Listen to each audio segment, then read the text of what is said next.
Those two are incredible, Ego, Henri says to him as he looks at the screen. But I have a question. Ego stays silent, analysing all the screens, so Henri just decides to go ahead and speak. I believe you yourself said that they were both good. No. You said ISAGI was one of the best. So why is it that he's ranked 300? The lowest of the low. Ah, he sighed. Henri, you are so foolish, aren't you? That comment pissed her off for the moment, but she stayed calm. When I said that rankings determine how good the player is, I was lying. Completely. In fact, some of the worst players in the whole institution are in the highest rooms. But why? Henri responds. I really have to spell it out for you, don't I? You know why this Blue Lock institution was created, right? To create the best striker in the world. And how would I do that? By sharpening their ego? Exactly right.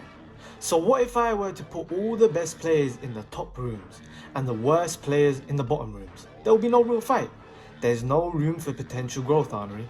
See, if the players that were the worst were all in the worst rooms fighting amongst each other, they would barely have a wall to overcome.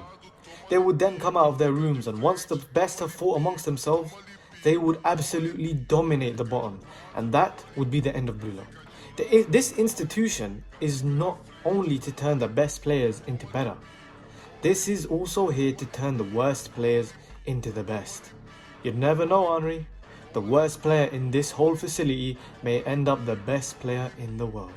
And the only way to unlock these potentials is to have them go to war with the best. We've seen it before. The worst going to war with the best and taking them on head to head. I assure you, Henri, there are people in this facility who even I have said to be the worst, but when there's a spark, they will become absolute monsters. Henri gulped as she began to realize more of the plot. Talking about monsters, you know of ISAGI Yoichi? Yes, of course. You told me to pick him immediately. A flare burst out of Ego's eyes when he grinned from ear to ear. That boy. There was a short silence. There is also one other reason for this facility, Henri gulped. That is to destroy ISAGI Yoichi's ego. Back in the facility, they were all training, going through some exercises with the expensive equipment. He stood tall at 6 foot and mostly stayed quiet throughout the session. Raichi was next to him, screaming his head off as he threw insults at ISAGI, but ISAGI stayed quiet, analysing the room and his potential opponents. He already took it seriously. Everyone in the room were his rivals, and deep down, they were all plotting against each other. He was ready. Next to Kuon, they both took huge jumps into the air, but Kuon overpowered him completely. He can jump high, ISAGI thought. And lunch came around and they were given the lowest of the low meals. But they all put up with it, till it was lights off and everyone was supposed to head to bed. But something bugged ISAGI, stopping him from sleeping. Something itched away inside of him.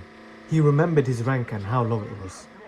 So everyone in this whole facility is supposedly better than me according to that idiot's rankings.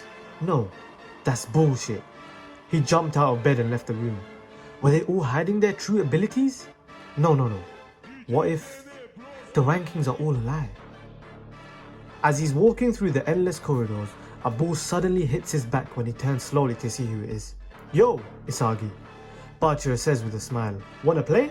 One-on-one, of course, he says. ISAGI is hesitant for a moment, not because he's scared, no, but because it may be a waste of time. But then he thought again. If I play this guy one-on-one, then maybe I could learn how good this kid is, to see if he's really hiding his abilities or if it's all bullshit, him and his rankings. So he agrees, and they are now in the indoor training facility getting ready to play. Bachira, I want to ask you something. I wanted to take you out, Bachira. Do you not hate me for that? Can I ask you why you wanted to take me out first? He asked back. Because you're the second best player in the room. I wanted to play with Kira a little longer, anyway. ISAGI, Bachira says calmly. Can I ask you to not underestimate me? Listen, I've got a few things to say. I ain't being muted this time. Listen, I asked for a requirement last time to release chapter 3. We fucking smashed through it, nearly on 9k. So all I ask you for the next chapter, for the next couple of episodes, get me to 10k. Fuck it.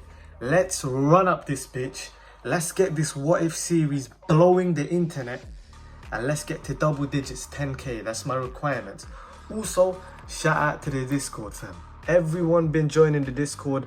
I'm a dickhead. I put the wrong link in. That's why I realized everyone started joining today. Like the last time I put a link up, it was old. It was, yeah. So anyway, get me up. We're now the biggest Blue Lock YouTuber. We're bigger than Clam Kage. Fuck that guy. Fuck all the other Blue Lock YouTubers. I'm on top. I'm joking. I love everyone. But also, if you're watching my videos, fucking take off your ad blocker. Stop. Take that shit off. Bro, let me cook, but let me eat as well, bro. You man are taking away my money. Let me cook and let me eat, jeez. And if you man like the shit, comment, subscribe, everything, do all that shit, because I'll be honest, I do YouTube. If I'm gonna do YouTube, I'm gonna do it for money, and I want some fucking money, so don't turn off your ads. Yeah, and I'll see you in the next chapter. I got a couple of different videos other than the What If series planned, and that will come out soon. I'll see you man soon. Love.